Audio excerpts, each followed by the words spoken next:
Okay, so let's unpack this.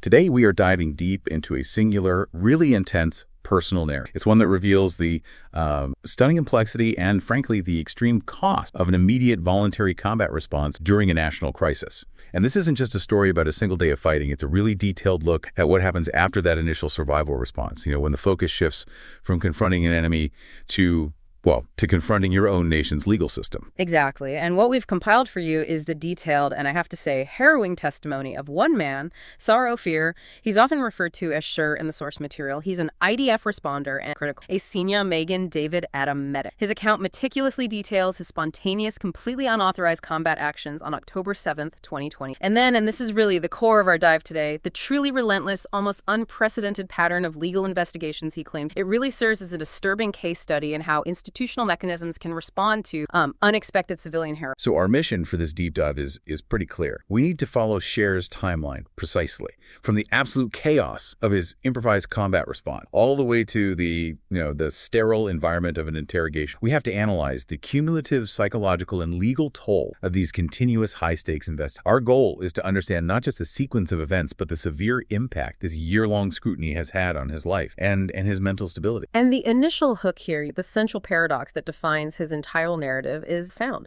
This is a soldier who claims he risked his life, saving many others, by going into a mortal danger zone on what was the most chaotic day in modern Israeli history. Yet he finds himself accused multiple times, and we are talking about up to 7 separate investigative files here, of very serious crimes, including murder and kidnap. The source material even suggests a term we have to analyze: an obsession on the part of the investigative body, a targeted barrage that he claims only intensified when the previous case... That's an extraordinary claim right there. The idea that the investigative body became obsessed with securing some kind of charge. To really understand how that legal pressure could develop, we have to start at the beginning. Let's go back to the morning of October 7th itself and focus on those initial confusing high-stakes hours, because the response he and his team mounted was anything but official. It was, from what I can tell, entirely improvised. It was an immediate call to duty rooted in pure chaos. Sher initially stated that he actually wanted to remain silent about his combat experience. He didn't feel any need to broadcast it or, do interviews. His intention was simply to process the whole event privately and just move on. So what broke that silence? What made him speak out?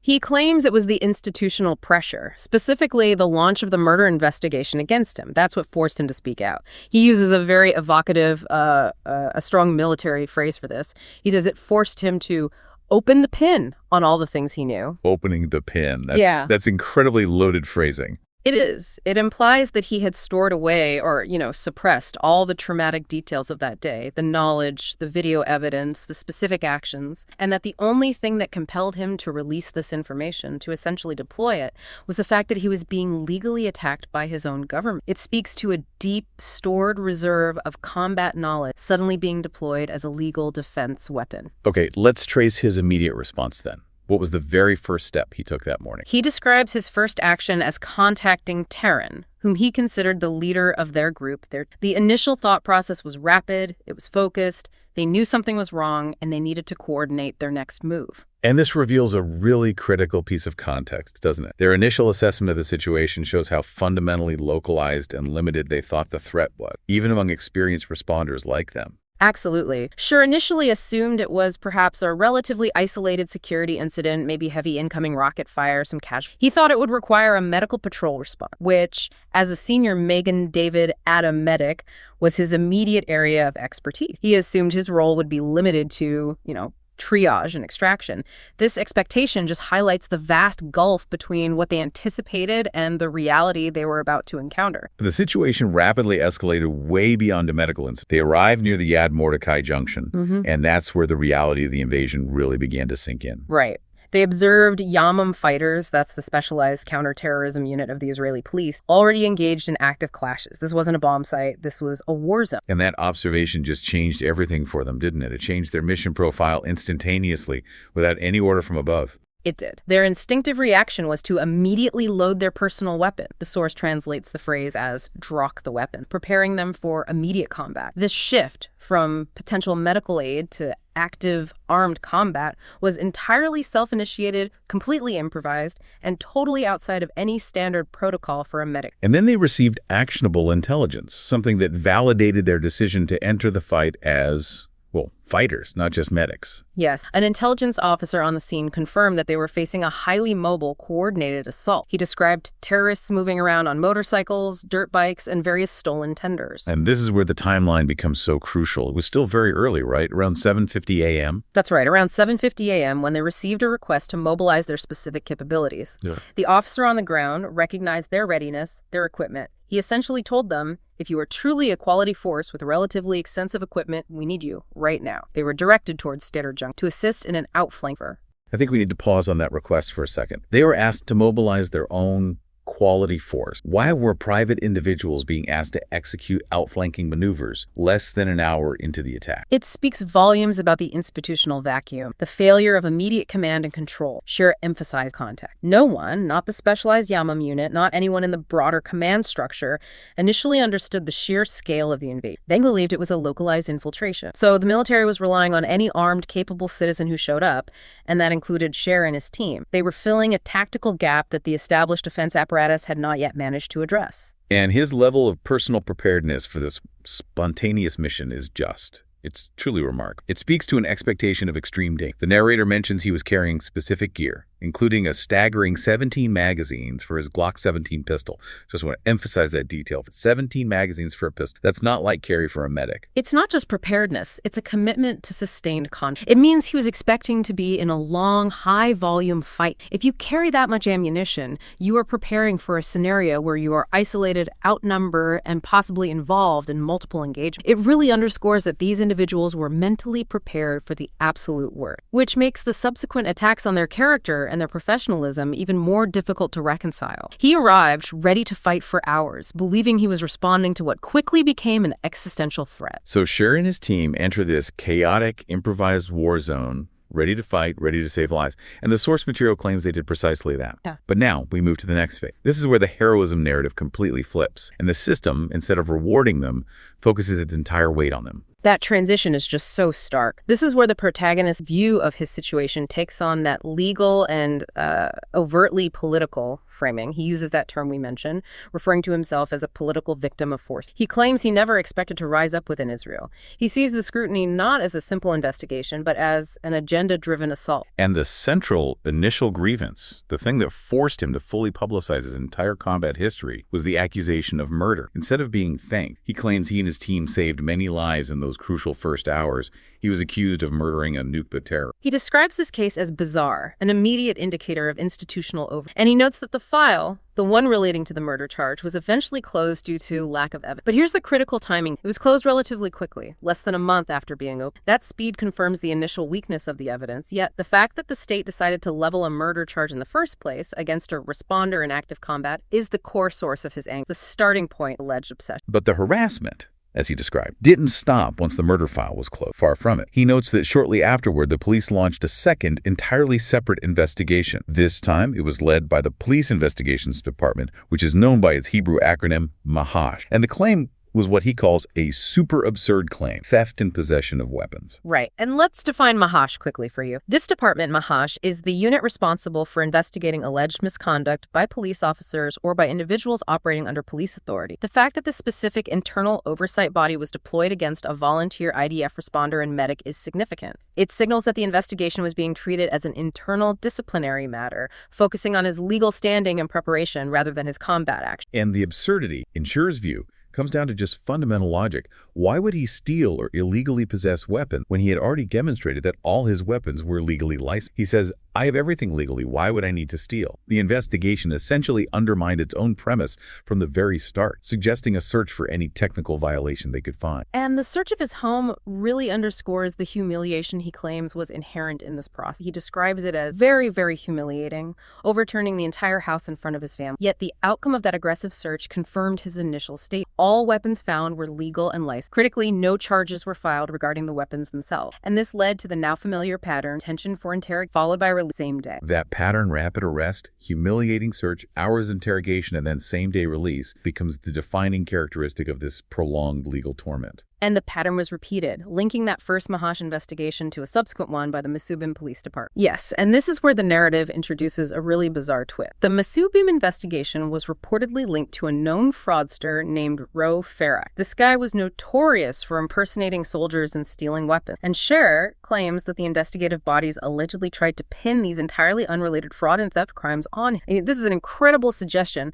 that rather than prosecuting the person who actually impersonated soldiers and stole weapons, they attempted to transfer that established criminal guilt to a legitimate responder involved in active combat. So if we follow the protagonist's account, we see the cumulative effect of this institutional scrutiny becoming just overwhelming. He details a cycle of repeated investigation, the first by Mahash, the second by Masubim Police, another one by Mahash, and a fifth or sixth by the aerial state. Whether it was 5, 6, or 7 files in total, the result was a prolonged, repetitive, and, in his words, torturous trial that has lasted well over a year. And this leads directly to the ultimate injustice, the contrast in legal urgency. He has been under this intense, year-long legal siege, a swift, repetitive, internal scrutiny, while, as he points out, the Nukhba murder, the foreign enemy combatants who actually perpetrated the massacres on October 7th have yet to face trial. The juxtaposition is just, it shows the difference between the swift application of internal scrutiny against a citizen soldier and the lengthy, complex, but necessary process of bringing actual terrorists to justice. The source claims this is a clear example of enforcement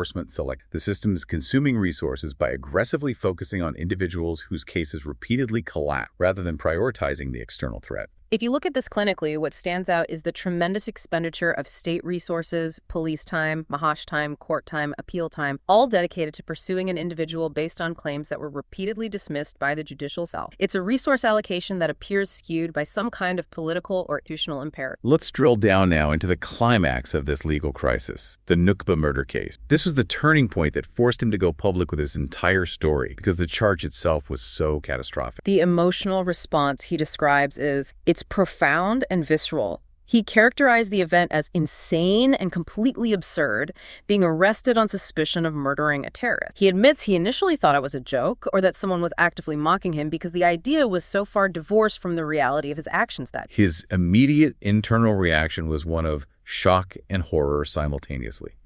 And he addresses the fundamental legal concept head-on. He asserts that there is no such thing as the murder of a terrorist in this context. From his perspective, his actions were combat actions against an active enemy combatant engaged in lethal activity. And that legal distinction is critical. In a situation of declared combat or active self-defense against a lethal threat, the rules of engagement apply. If the state attempts to prosecute that action under standard criminal murder law, it fundamentally misrepresents the contact killing. This is why his assertion that there is no such thing as a murder of a terrorist in this specific situation is not just an emotional defense, it's a legal argument about jurisdiction and context. And this is where the details of the investigation become truly disturbing, if Scher's claims are accurate. The investigators who arrested him allegedly requested that he and his family immediately delete all videos from October 7th. They allegedly claimed that if the family didn't comply and delete the videos, the phones would be confiscated anyway. That request, the alleged solicitation to delete evidence, extraordinary. If it's true, it suggests a clear attempt to remove crucial exculpatory evidence. Scher and his family wisely ensuring all data was backed up and preserved, which ultimately proved essential. And during the subsequent interrogation, he claims he realized why they wanted the videos deleted. He alleges the police were trying to frame him for a murder that happened in a location where he was not physically present. Yes, the videos served as a concrete piece of defense evidence, a time-stamped alibi. The video footage proved his precise physical location, which was elsewhere, thereby completely invalidating the entire geographic premise of the alleged crime. He described this move by the investigators as an attempt to prepare the ground for the charge, to surgically remove the alibi before the formal charge could be sustained. Without that video, they could have argued he was in the location they claimed. With the video, the entire case premise just collapsed. It sounds like a deliberate attempt at manipulation, leveraging the initial confusion of the conflict. But let's look at the specifics of the incident they did eventually try to criminalize. What was the exact sequence of events that the investigators finally latched onto? They eventually asked him to describe the event where the alleged murder occurred, which suggests their own file was so thin they needed the suspect to build the case for them. He described a scenario involving a specific terrorist who had just murdered a special... And what was his team doing at that? The terrorist was wounded, but still very much a lethal threat. Scher and his team were running to extract the deceased soldier's body, an act of duty and respect. And Scher was providing cover fire to secure their movement. And the moment of contact. The moment of neutralization. Scher's details it meticulously. The wounded terrorist, using his last remaining strength, attempted to raise his Kalashnikov rifle, his clock. Schur recognized the imminent threat to himself, team during the vulnerable act of extract. He immediately drew his handgun and shot the terrorist in the head. His explicit goal was to neutralize the. This is presented as a textbook definition of self-defense, or a continuation of combat action to protect lives and secure the area. So the system attempted to classify a definitive, immediate act of neutralizing an active enemy combatant attempting to raise his weapon as murder. But the judicial process, at least initially, seemed to recognize the severity of the institutional overreach. Absolutely. The case gained significant media attention, and the videos in his account started circulating, really demonstrating the lack of evidence against him. When the investigators requested an initial custody extension in the magistrate's court, the court took the highly unusual step, especially in a murder case, of denying the request. Not only denied, but the court released the protagonist immediately. They stated that the investigators failed to meet the very low bar of proving even reasonable suspicion in a murder case. For investigators to fail to clear that hurdle is a monumental institutional failure. It suggests the evidence was flimsy at best. This should have been the end of the file. It really should have. But this is where that obsession narrative gains traction. The police investigators appealed the magistrate's court decision immediately to the district court. And again, the district court ruled there was no case, telling the investigators in no uncertain terms to drop the issue. The court released him, confirming the original assessment. There was simply no factual or legal basis for the charge. Two courts. Two decisive rejections. Yet the police chose to appeal even further, going all the way to Supreme Court on this case. The protagonist characterized this appeal as crazy, completely absurd, given the prior unanimous judicial dismissal. The relentless pursuit, even after repeated judicial negation, strongly suggests a focus on institutional reputation rather than objective truth. It really speaks to an underlying need within the investigative apparatus to secure some kind of legal outcome. Regardless of the factual or evidentiary, they had invested significant resources and reputation into pursuing this high-profile murder charge. And when it repeatedly failed in court, well, the only way to save face, in Schur's view, was to push the appeal higher and higher, prolonging. And that sets the stage for the second major legal front he faced. Let's transition to a separate, later incident that compounded his legal troubles, and which introduces complex laws regarding partnership and this specific claim of enforcement selectivity, the Jordan Valley incident. This occurred much later, 10 months after October 7th in August 2024, while the war was still ongoing. This context is important because the security environment was still highly charged. The source material claims the event began with what are described as embarrassing actions by official military. So the incident began with the arrest and questioning of 4 on-duty soldiers. They were detaining and questioning a group of Palestinians in the Auja area of the Jordan Valley.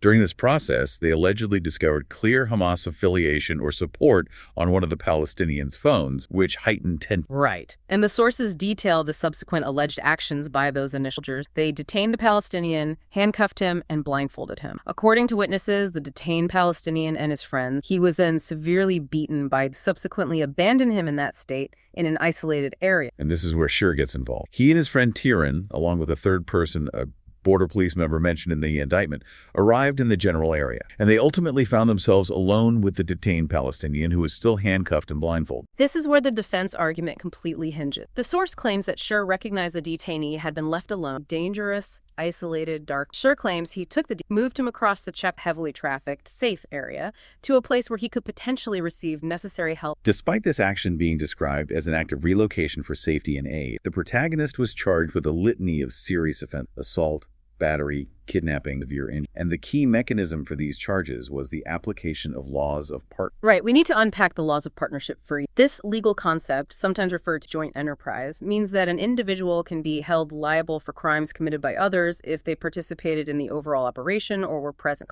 even if they did not personally commit the physical act. In this case, the prosecution was seeking to hold Schur responsible for the alleged committed by soldiers simply because he subsequently dealt. And the defense fiercely contests both the charge of partnership and the underlying fact. They argue that Schur's action moving the detainee was an act of humane assistance, not a partnership in assault. They stress that aside from the fact that he was merely present in the area, nothing else can be legally attributed to him in terms of the alleged assault and battery. Regarding the kidnapping charge, this is particularly damning to the prosecution. Legally and practically, the defense claims there was no kidnapping. The act of moving the detainee from an isolated, dangerous, dark location to a safer, populated place across a checkpoint was framed by the defense as an act of securing help, not abduction. And the source material highlights significant evidence that severely undermines the prosecution's most serious charge. The protagonist points out a significant erosion of facts in this specific file. Crucially, forensic tests conducted by state and police authorities, not the defense, which is important, unequivocally proved that there was no kidnapping. The source states the case is full of holes like Swiss. If the state's own forensic evidence negates the kidnapping charge, the persistence of the charge suggests the investigation is focused on maintaining the initial legal posture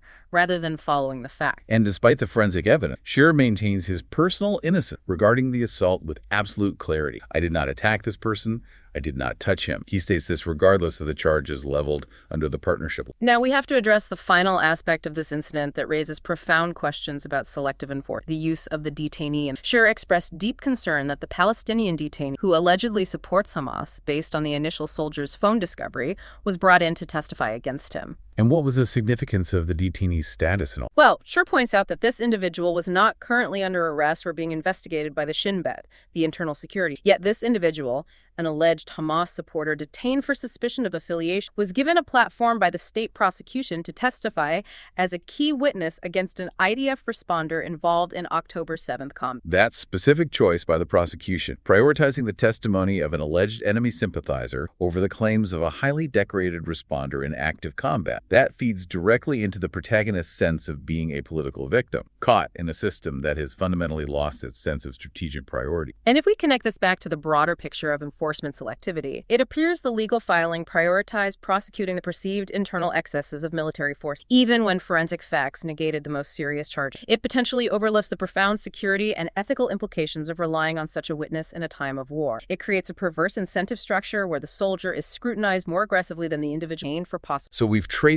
the legal fact, or the lack thereof, across multiple collapsing cases. Now we have to shift focus to the methodology used during these relentless interrogations and the devastating resulting mental health crisis. This is where the cost becomes acutely personal. The methods described during the interrogations align perfectly with classic pressure tactics designed not to elicit truth, but compliance. Scheer states that interrogations took place at what he calls absurd hours under extreme physical and mental pressure. He concluded that the goal was singularly focused on extracting a confession, regardless of how it was obtained or if it was factual. One of the most systemic and severe issues he raises is the systematic denial of medical treatment. The protagonist claims he was repeatedly and systematically denied his daily prescribed medication, which he requires for existing conditions. He states he raised this issue repeatedly during questioning, calling it an unlawful denial of basic medical care.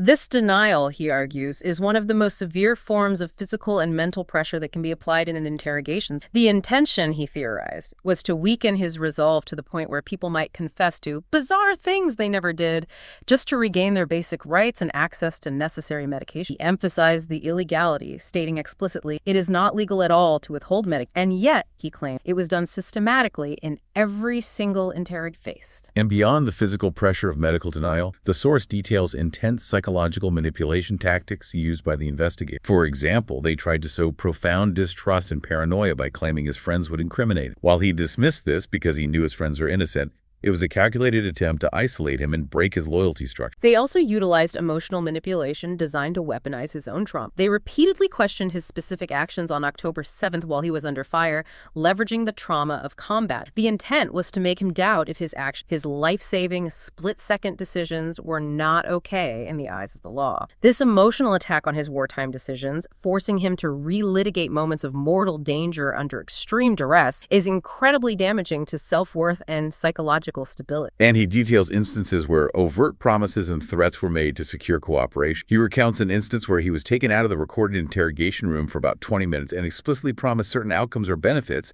if he confessed to specific actions related to the combat event. This move, conducted outside the official recorded environment, speaks volumes about the tactics employed to secure cooperation outside of the legal framework. Furthermore, the conditions of his detention clearly designed to maximize sleep deprivation stress, which is a key component of coercive interrogation. He describes facing late-night returns from questioning, sometimes arriving back at the detention center around midnight, only to be awakened for early morning interrogation, ensuring minimal threat. He also describes guards intentionally waking him up in the middle of the night. While they claimed it was necessary to check his presence, a standard procedure, the protagonist viewed it as a targeted drill or pressure designed specifically to disrupt his rest and increase his psychological vulnerability. This sustained, intentional exhaustion is a known coercive tactic used to break down resistance. What's fascinating here, and what needs the most emphasis, is the absolute clarity with which he pinpoints the source of his current. The long-term cost is severe, yet the trigger is unexpected. He explicitly states that his post-traumatic stress disorder was not triggered by the combat itself, by the actual fighting, the extraction, or the shooting on October 7th. He attributes the PTSD trigger directly and unequivocally to the systematic pressure and institutional cruelty he claims he experienced. The investigations in Mahash and elsewhere. This reversal,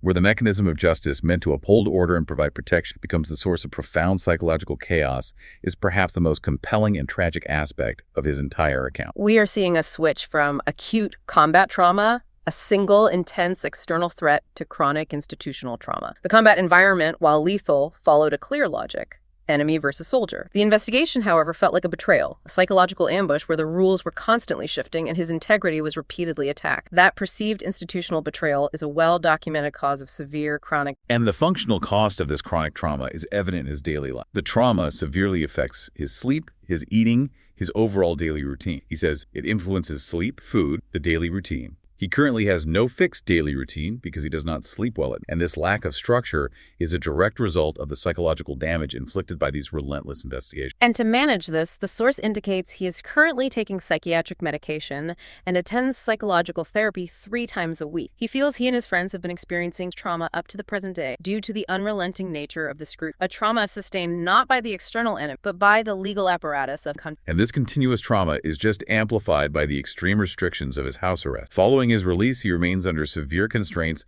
that are almost unprecedented for someone whose cases repeatedly collapse in court. The restrictions are indeed extraordinary. He cannot leave the front door. He cannot even put his foot outside or take the trash out. It is full house arrest, locking him within his... But the most restrictive and invasive condition is the requirement to have a state-approved guardian with him 247. He is never allowed to be alone, even within his own home. He asks the valid rhetorical question of what exactly the state is afraid he will do, given that forensic evidence negated the kidnapping charge and 2 courts dismissed the murder accusation. He dismisses the official justification for the strict condition, which includes the prolonged delay in his legal, now lasting over a year with no development. The claim that he is a danger to the public, pure nonsense. The continued imposition of such draconian restrictions, despite the repeated lack of evidence supporting the initial serious charges, suggests the state is prioritizing control and institutional face-saving over legitimate public safety or respecting judicial. We followed a journey from spontaneous, voluntary combat action in a state of chaos to deep, prolonged judicial scrutiny executed with clinical pressure. Let's try to synthesize the key legal and psychological concepts that define this unique, disturbing narrative. Well,